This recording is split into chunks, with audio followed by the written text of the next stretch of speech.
What's happening? Right, 32 Lincoln V8 came in, it wasn't running right.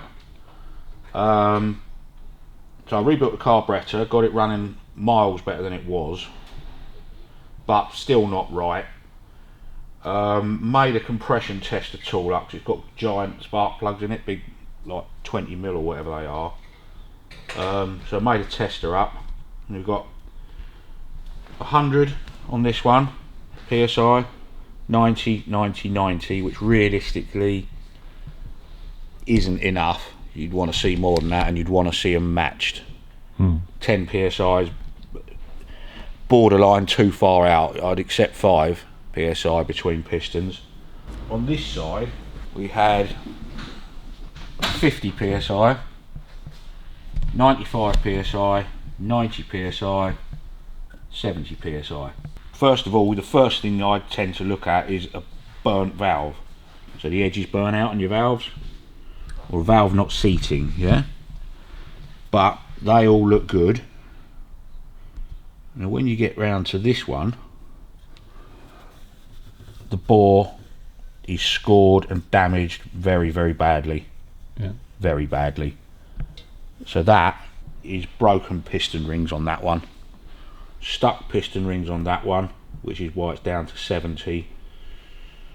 These two move, but I would say all the rings are gammy and stuck. Okay, so basically this side barrel has got to come off, this block, and be sent away to the engineers to be rebored, sleeved, whatever. How much? This is already on plus 60, and that's a big old gouge in there. But I found a place that does plus 100 pistons, so you can probably get another 40 thou out of that.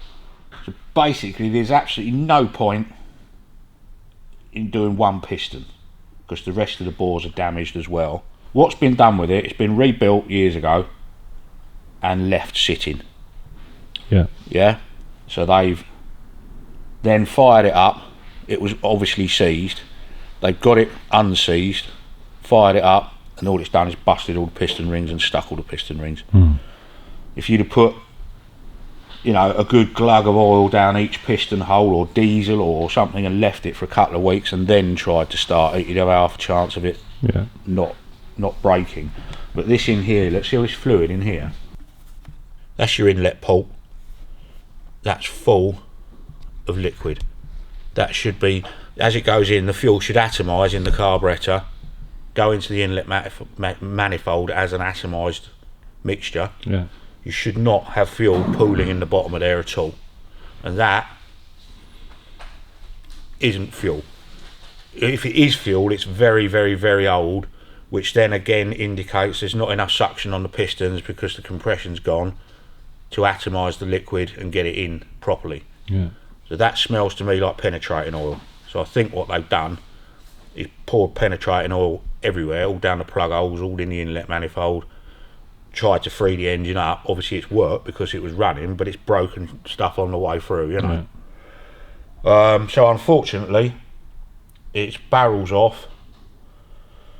Well, I've got to take the sump off and get the pistons out first, whether they come out through the bottom, the top. I was going to take the engine out, but it is such a nightmare to get this engine out of here. You've got to take the whole front end off, you've got to take the steering column out, you've got to take the gearbox out. It's just an absolute nightmare. So I'm going to try and lift these off separately and leave the engine block in there, but I need to get the sump out and see how the pistons come out. That's probably the next job, to be fair. Once it's all apart, then we can get it down to formals engineering. I can check all the valves. I'm pretty sure all the valves are in good condition. What they do is they do what they call a bore clean-up, just to see what it will go to, you know. Because this one is still marked, damaged. It's just scuffed itself to death. I think that side probably wasn't stuck, it's more this side, it's had some water down it or something, because you can see when these pistons are down, all the ring marks and rust marks and everything in there, so it'll all need, this side definitely, but if you're going to do it, you might as well do the other side and get it right. Yeah. You know, because it should run like a sewing machine. This thing, you know, nice and quiet, nice and smooth. It's not what I call a lumpy V8. You know what I mean? It's an old. Balance a 50p piece on. Yeah, we're not probably not quite as good as that, but it should be pretty close.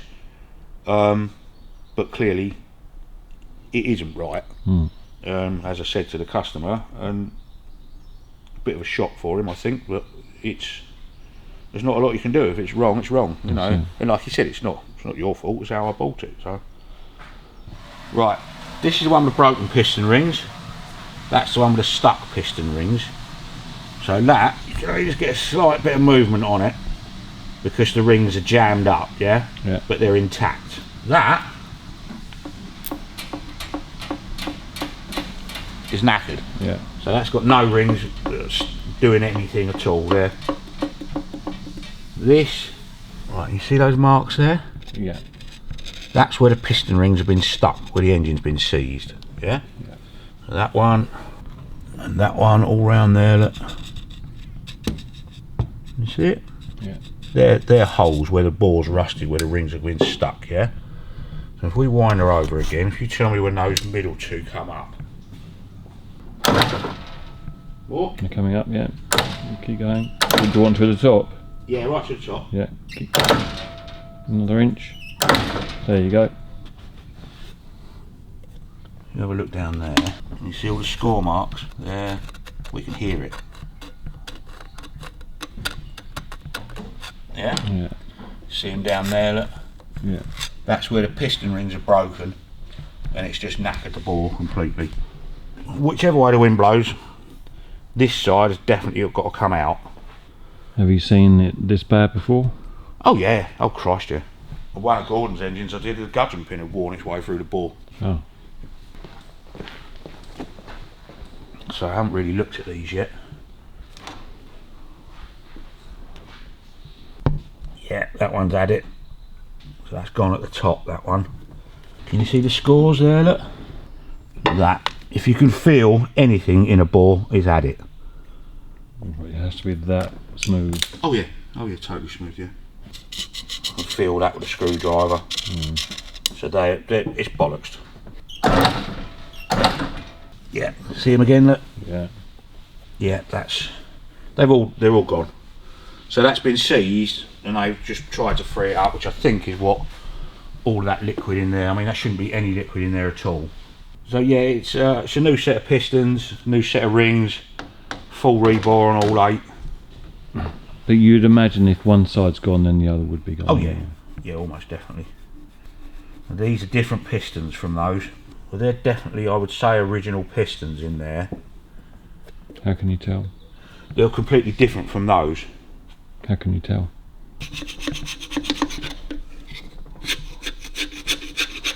Ah, no, it's all mismatched.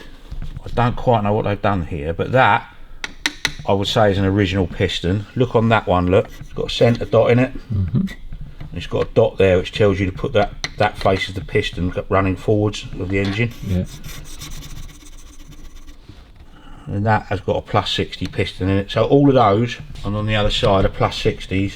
Without measuring it properly, the bore, I would say that's probably original bore size. And they've just got away with doing what they can. I found a company that will do plus 100 thou pistons. Christ knows how much they'll be. I don't have an idea. But Formals might be able to match a set from Thornton's, who are up north. They're a very good supplier.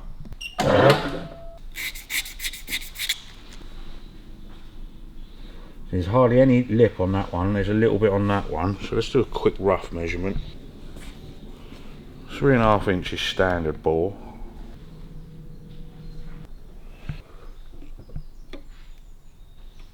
Yeah.